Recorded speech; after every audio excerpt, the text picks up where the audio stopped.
Hello.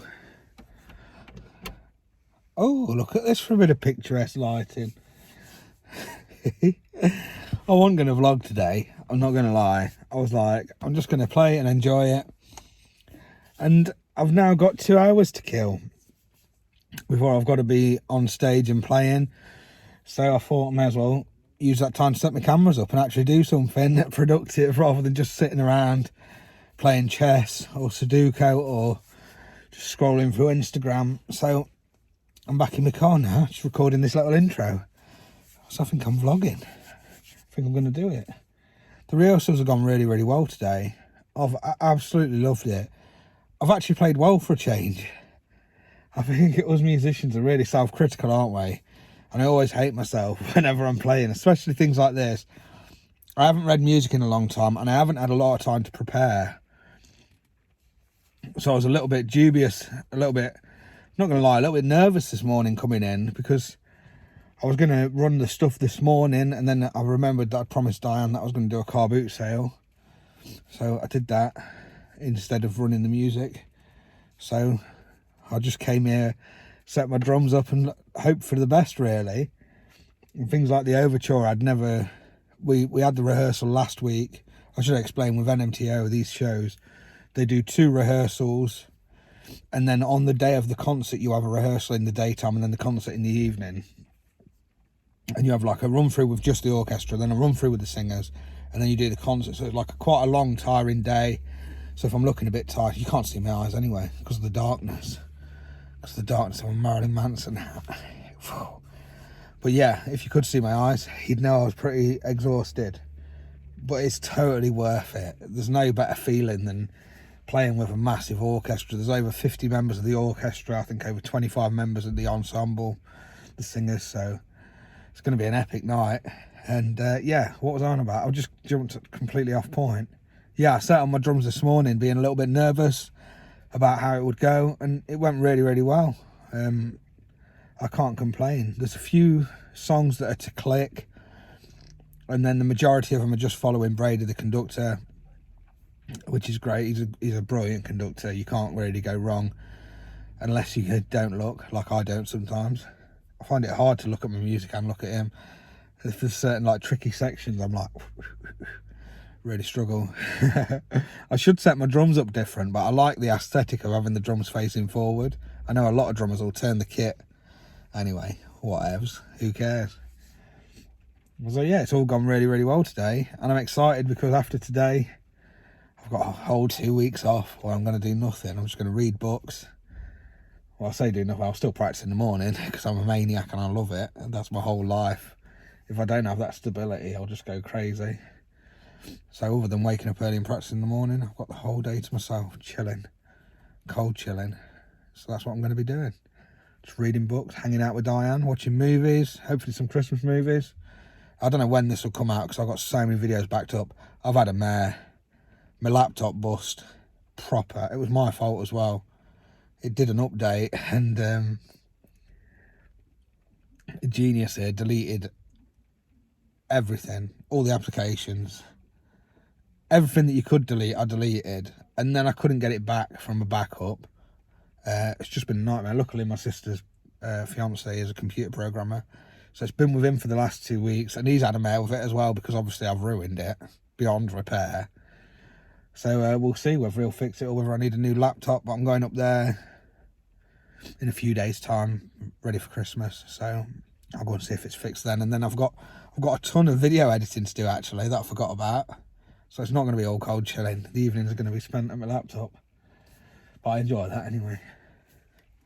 So thank you. You let me kill a bit of time here. Let me kill 4 minutes 20 talking to you lot, my lovely friends. It's nice to have this little outlet, or else I've just been sat doing note.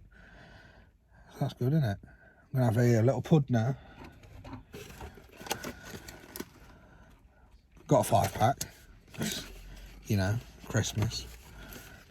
4 left. I'm not going to have all 4 now. I'm just going to have 1. See how I feel after that. Maybe 2. We'll see how cheeky I'm feeling. I do deserve a treat, really, for playing half decent for a change. Right. Thank you very much. I'll add some footage in that show you my drum kit when I get back in the place. Show you what's cooking. Right, see you later.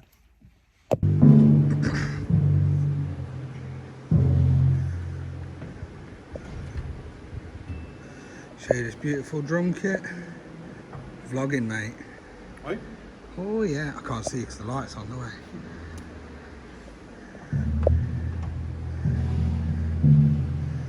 Tama Birch Binga snare. Corin Davis, right, I'm climbing up. The usual renown. Pro Mark 5/8 sticks, nice and light. Vinyl pure alloy, 15-inch medium thin hi-hats. Beautiful. 17 medium Byzance. Sabian, controversial. But my vinyl trash splash that I got didn't work in this context. It needs to be like a high-pitched splash. Vinyl raw bell ride. Monstrous 22-inch duo crash ride. The cymbal size on that are mega. Soundcaster, as always, cheeky pearl wood block. Music, miscellaneous mallets. Favourite Regal tips brushes at the minute. In love with them. In-ear monitor on the Behringer P1 with the Shure SE535, I think you are. In gold, like a savage, because there's a couple of tracks that are to click. A stick holder, mark the end of the drumstick so you know which pair's which. Wall Evans heads, and that's out into the audience. So I'll show you some of the percussion on this. This percussion is mad. Give us a talk of your percussion, Mark. Give us a talk on what percussion you've got. Oh, walking on a tightrope to get through. Well, two Premier copper pedal timpani. Sound amazing, don't they? They are a beautiful instrument. The tuning gets a bit hairy in this tonight. Yeah. I'm glad I don't have to do that. Also, usually when I'm doing these, I have a fixed tambourine, which comes in very handy for quick changes. Yeah. Tonight we have a set of bongos. They're quite nice, aren't they, with the gold? They are a nice set, they are. Good pitch as well. Lovely. And the odds and sods of egg shakers, wood block, cabassa. Lovely. This is something you don't see in many setups because they are worth an absolute fortune. That's a full set of crotals, 2 octaves. Peisty as well. Oh yeah, absolutely amazing. Then across we have a tam-tam. I need one of them. A tam-tam. What's the difference? Gongs tend to be tuned to an actual pitch, and you often see them, they often have a bell in the middle. Yeah. But that's how I've always been taught. Gongs pitched, this isn't, it's just got to get it warm first.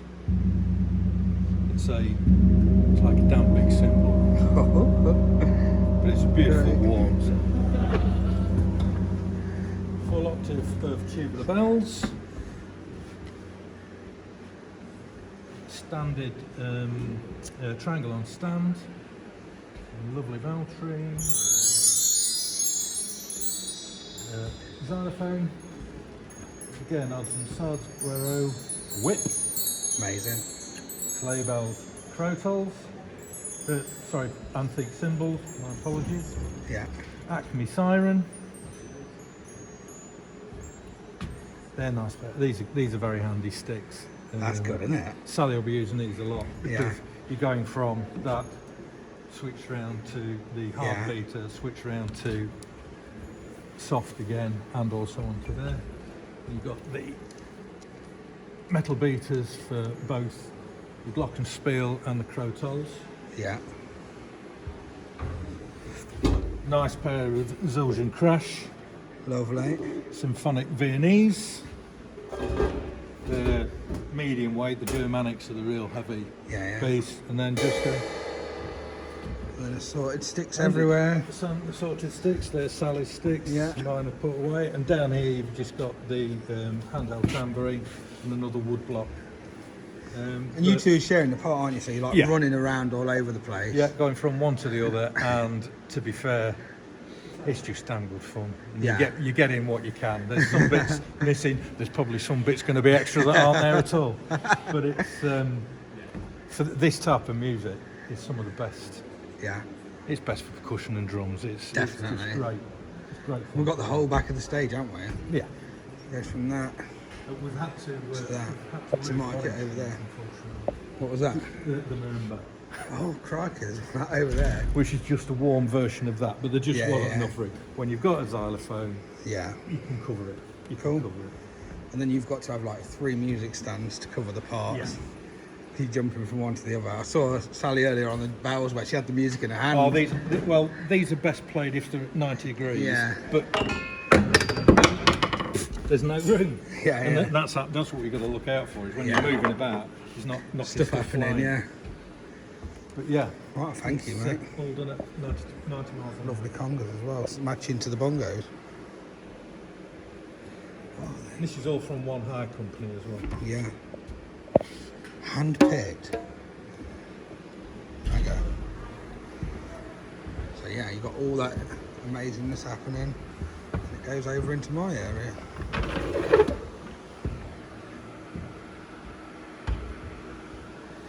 Wicked.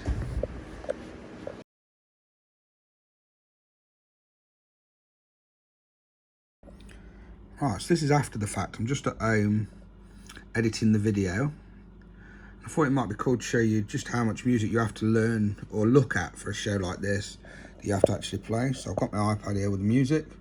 I'm just going to have a little scroll through quickly. So this is the overture that you've just seen. That's what that looks like. Then these are the rest of the songs.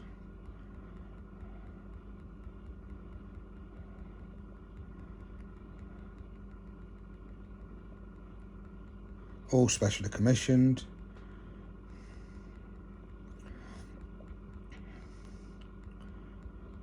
All fully written out. And then you just have to follow this and follow a conductor. And you can do the gig. I thought it'd be interesting because I think just watching the video it seems quite easy, like there's not much happening. Just wanted to show you. Oh, is that it? Yeah, that's it.